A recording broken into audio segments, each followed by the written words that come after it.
വിസ്മയങ്ങൾ ആവർത്തിക്കുമെന്ന് പ്രതിപക്ഷ നേതാവ് V D Satheesan പറഞ്ഞുകൊണ്ടിരിക്കുന്നതിനിടയിൽ വിസ്മയം നമ്പർ 1 ആണോ എന്ന സംശയത്തിൽ മുൻ എംഎൽഎയും CPM നേതാവുമായിരുന്ന ഐഷ പോറ്റി കോൺഗ്രസിൽ ചേർന്ന വാർത്ത ഇന്നത്തെ രാഷ്ട്രീയ കേരളത്തെ പിടിച്ചുലച്ച വാർത്തയാണ്.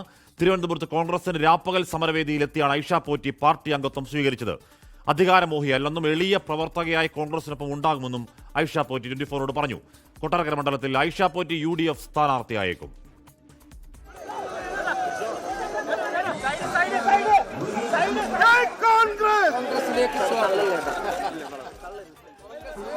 കൊട്ടാരക്കരയിൽ നിന്ന് 3 തവണ MLA ആയ ഐഷ പോറ്റി CPIയുമായുള്ള 3 പതിറ്റാണ്ട് നീണ്ട ബന്ധം ഉപേക്ഷിച്ചാണ് കോൺഗ്രസിലെത്തിയത്. കേന്ദ്ര സർക്കാരിനെതിരെ ലോക്ഭവന് മുന്നിൽ നടത്തുന്ന രാപ്പകൽ സമരപ്പന്തലിലെത്തി KPCC അധ്യക്ഷനിൽ നിന്ന് ഐഷ പോറ്റി അംഗത്വം സ്വീകരിച്ചു.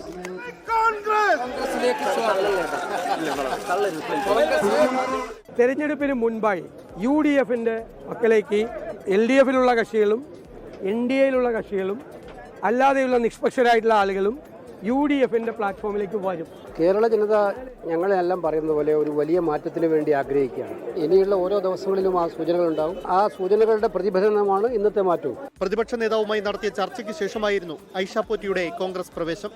കൊട്ടാരക്കരയിൽ ഐഷ പോറ്റി സ്ഥാനാർത്ഥിയാകും. താൻ അധികാരമോഹിയല്ലെന്ന് ഐഷ പോറ്റി. നമുക്ക് പ്രവർത്തിക്കാനുള്ള ഒരു മാനസികാവസ്ഥ ഇല്ലാതെ വന്നാൽ, ഒരു വേണ്ട ആളല്ലെന്ന് തോന്നിക്കഴിഞ്ഞാൽ അപ്പം അവിടെ സ്റ്റോപ്പ് ചെയ്യാന്നുള്ളതേ ഉള്ളൂ.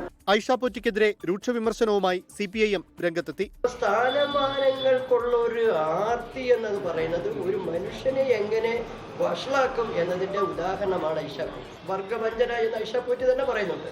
ആ ഭാഷയിൽ ഐഷ പോറ്റി ഉപയോഗിച്ച ഭാഷ വാസ്തവത്തിൽ ഐഷ പോറ്റി ചെയ്തിരിക്കുന്നു എന്നാണ് അതിന്റെ അർത്ഥം. ഏറെ നാളായി CPIM നേതൃത്വവുമായി അകൽച്ചയിലായിരുന്നു ഐഷ പോറ്റി. പാർട്ടിയിൽ സജീവമല്ലെന്ന് ചൂണ്ടിക്കാട്ടി ഐഷ പോറ്റിയെ ഏരിയ കമ്മിറ്റിയിൽ നിന്ന് ഒഴിവാക്കിയിരുന്നു.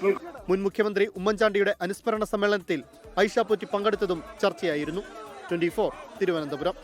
ലോകത്തെവിടെയായാലും ഏത് സമയത്തും 24 വാർത്തകളും ഓഗ്മെന്റഡ് റിയാലിറ്റി പാക്കേജുകളും എക്സ്പ്ലെയിനറുകളും വിശദമായി കാണാൻ ഞങ്ങളുടെ YouTube ചാനൽ നിങ്ങൾക്ക് സബ്സ്ക്രൈബ് ചെയ്യാം.